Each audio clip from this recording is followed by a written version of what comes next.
10-6 and executive 956. We just lost the target on that aircraft. Man, Z100, 852. Something weird is going on. Yeah. The World Trade Center is on fire. A plane crashed. Just. Oh my God! It's complete pandemonium. All right, first of all, calm down. There's raining papers and ashes and.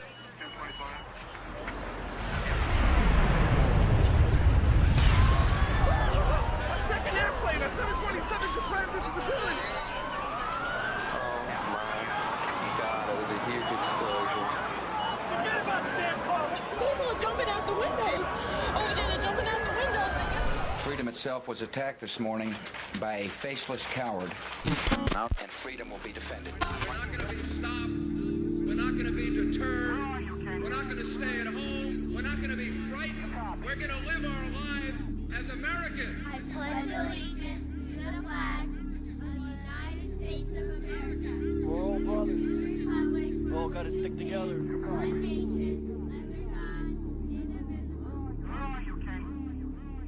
It's not our many Arab friends. Our enemy is a radical network of terrorists and every government that supports them. Our war on terror begins with Al-Qaeda, but it does not end there. It will not end until every terrorist group of global reach has been found, stopped, and defeated.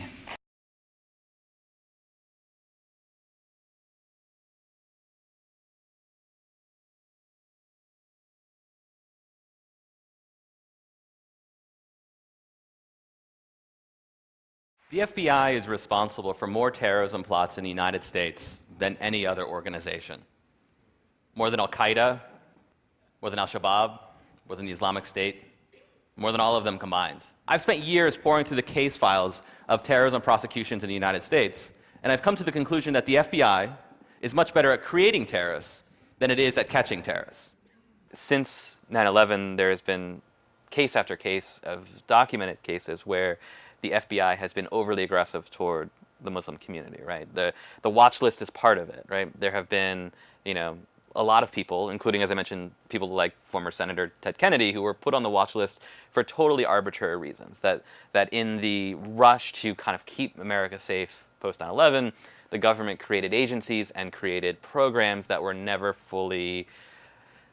properly monitored, never properly vetted, and did not have the controls in place to prevent people who were not necessarily involved in terrorism from getting on that list. And then the other part of it is in the rush to prevent the next attack, the FBI recruited more informants than it's ever had. Today there are 15,000 informants working for the FBI whose primary mission is to stop the next attack. An informant can earn $100,000 or more for every terrorism case they bring to the FBI.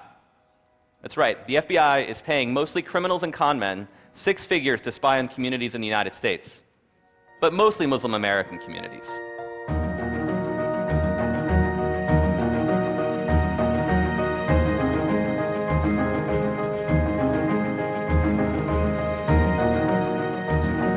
My name is Mamdouh Muhammad Basyouni Abed. I'm from Egypt. It wasn't easy. It was the whole thing come together between my family. They don't want me to be activist. And my fiancée passed away. It was like a dead end. And the moment just I want to leave. I want to go. I was looking for exit. I left Egypt when I was 22 years old. This invitation to finish my school at Wagner College, Staten Island, Long Island, New York. This was the first, and I accepted and came on the right time, the time I needed. I never had a plan to leave the country. Yeah, if I decide to leave, I will travel, but I had no plan at all to stay out of the country completely.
I decided, I said, I have nothing to do anything. It's just I'm going to continue.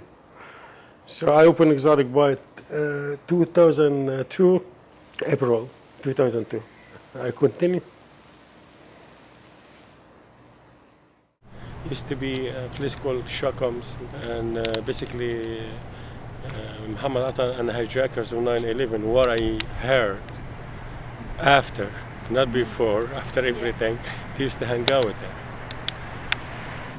That was Exotic Bites, and from here was have all this table belly dancer and the people who smoke hookah and live band.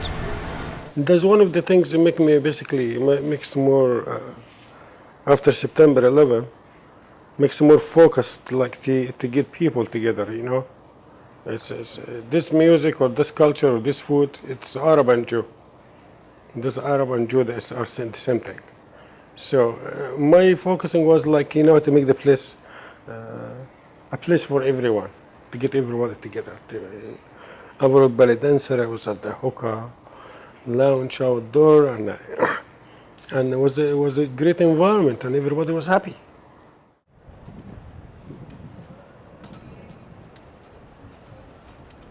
Manny had restaurants downtown that were involved with Middle Eastern entertainment and music as well. We actually had restaurants that provided music and food, whether it be Greek, Turkish. We actually still have a place that teaches belly dancing. So yes, we were very multicultural, especially back then, but even now. And so you would hear different music emanating from different places. Some were very respectful of the fact that there were people living and sleeping nearby, and some were less so and really blasted out music into the atmosphere, you might say, quite loud until 3 or 4 in the morning. Manny was one that was a problem with that.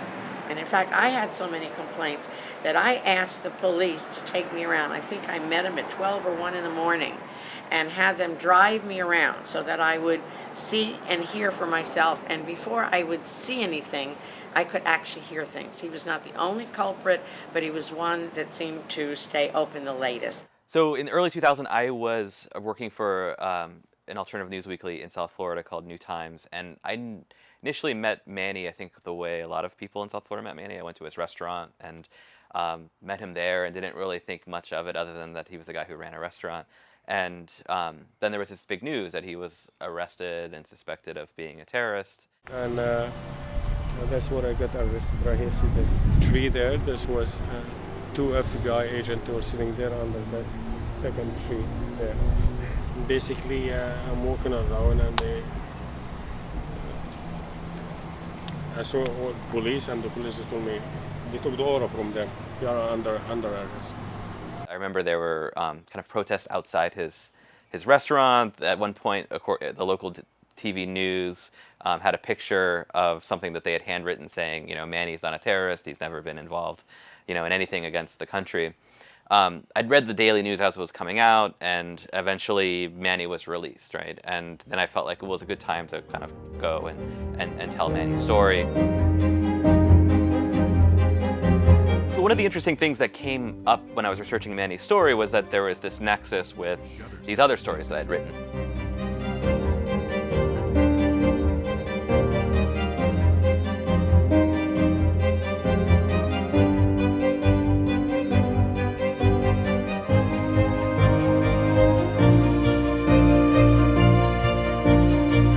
I was writing about a lot of corruption at the agency, and there was this particularly prolific officer named Pete Salvo, and he had a huge rap sheet with Internal Affairs and had been accused of false arrests and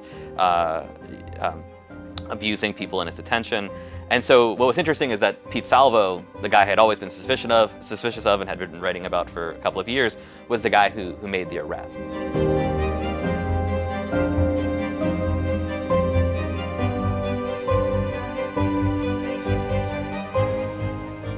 Pete Salvo, in his police report, alleged that Manny had served him and another undercover Hollywood police officer after 2 a.m., which was prohibited according to Manny's license, at the same time that Manny had served these underage kids and didn't check IDs. And so Pete arrests Manny on charges of not only serving him alcohol, but also serving alcohol to these minors. What was particularly suspicious was that none of the minors' names are used in the report. None of the minors are arrested in any way. There's no record of them at all, coming from an officer who already has like a long list of alleged corruption. There were no minors. Where there's no minors, nobody drink alcohol. I don't know. That's another. I don't know how to explain to you. Go ask them. Go ask them why if there is no minors, why you arrested him, why you accuse him that they started with that's because this is still in my record as well. No, when I went to prison, basically after I got locked down, when I go from place to place, I want to see people, and everybody's looking at me and point, and I don't know what's going on, because there is no communication with my family, with friends, with lawyer, nobody. And when I got me there to the prison, or basically gonna stay, then the prisoners, the inmate, basically they are in the news, and what? What news for what? They told me then I saw the news and I found out I'm accused of terrorism. So I was kind of mixed of upset, angry, frustrated. And don't forget I have my kids there, my business behind me, and there's nobody there, and myself.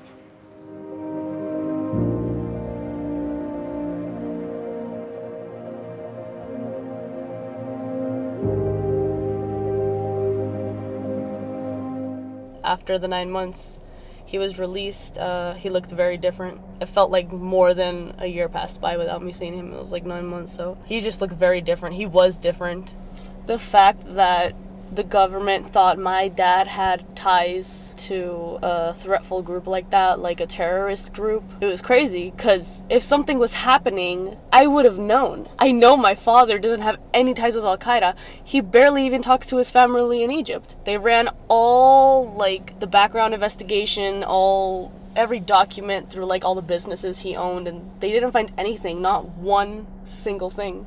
I think that there were probably people who said he may be serving as a tip underage. And I think that may have been followed up on, it's my belief, that because he seemed to not be someone who really paid much attention to authority figures, and when asked to keep the noise down, would exploit the situation that when police, who are not security guards, when they would leave, I really would, the long and short of it is, I think that I would certainly believe that the police were following up because of complaints, and then possibly decided to see what kind of things he had done in the past, what any misdeeds, any problems with noise elsewhere.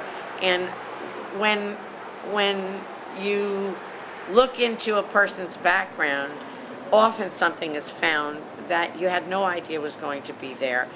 And then really in light of problems that occurred after 9/11, that when something like that comes up, it does certainly cause the police to take a second and third look at those individuals. I mean, I never suspected that Manny was involved in terrorism. I never suspected that somehow the government made a mistake and let go of this really dangerous guy.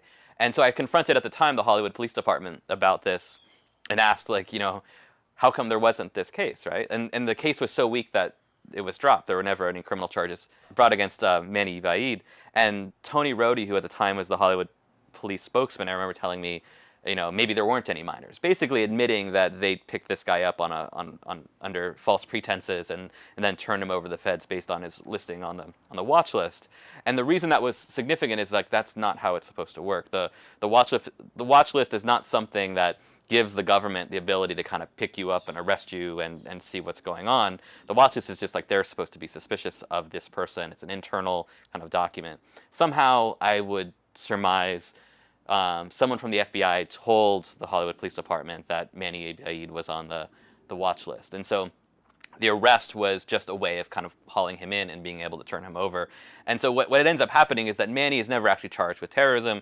No evidence is ever brought against Manny that he's involved in terrorism. And in fact, the one thing he's arrested for, which is allegedly serving alcohol to minors, never holds up because there's no witnesses for it all, right? So Manny commits zero crime as far as can be seen. But what happened was because of Manny's earlier drug arrest, which was 15 years ago, that allowed the government to basically move him over to immigration. And that tends to be a pretty common way that the government hangs people up who it's suspicious of, right? So it didn't have any reason to think that he was involved in terrorism, but used immigration against him almost as a weapon. And you see that more and more with counterterrorism cases. And so what's unfortunate about Manny's circumstance is that, A, he never should have been arrested in the first place. It was, I would allege, the Hollywood Police Department taking information that it should not have had in the first place and using it to trump up this arrest and then turning him over to the feds. And then the problem then was doubled because the feds, unable to prove that this guy was involved in terrorism in any way, but still for whatever reason suspicious of him, did their damnedest to try to get him deported to Egypt, but ultimately failed in doing that. The FBI in many ways is like this bully, right? If you're big enough to push back, and as a journalist you are, right, because you can write about those things, then they're not really going to pick on you. But if you're vulnerable, then they will. And what you're seeing more than anything, I think, is how they pick on vulnerable people. And, particularly like, the Muslims who can be caught in these sting operations, but also like, to a lesser extent, maybe like even someone like Manny, right? Like Manny was not vulnerable in the sense that he was a businessman. He was kind of in a better situation than most, but if you're a Muslim charged with terrorism or accused of terrorism in the United States today, I mean, I can't imagine any more vulnerable a position, right? Because I think public opinion is generally like, well, he must be guilty, right? He's a Muslim charged with terrorism. Why would the government lie about this? And I think part of the reason that the FBI and the Department of Justice and the government in general has been able to get away with very egregious prosecutions of people whose guilt was not proven is because of that. Because I think that still, 15 years after 9/11, we're still in this kind of a hangover where we think the next danger is imminent, and it's up to the government to keep us safe, and we're willing a little bit to turn a blind eye to the loss of our civil liberties, or kind of more acutely the loss of the civil liberties of Muslims in the United States. They're doing their job. I'm not blaming them, and they're doing their job, which I don't mind. But they should have some evidence, something in hand. They have no physical, not any kind of evidence. But as much as it was hard off and this accusation, but I look to the good part, the good side of it. If there's a price to save somebody's life, that's not expensive, that's cheap price. And I accepted. I'm not complaining about it because my children live here as well. These people die every day, different places. This suicide bomber, one of my kids could be there in one of those places. So even without my kids, I'm against killing. I'm against taking life. Your life is not yours. Whatever give you life takes life. That's my belief.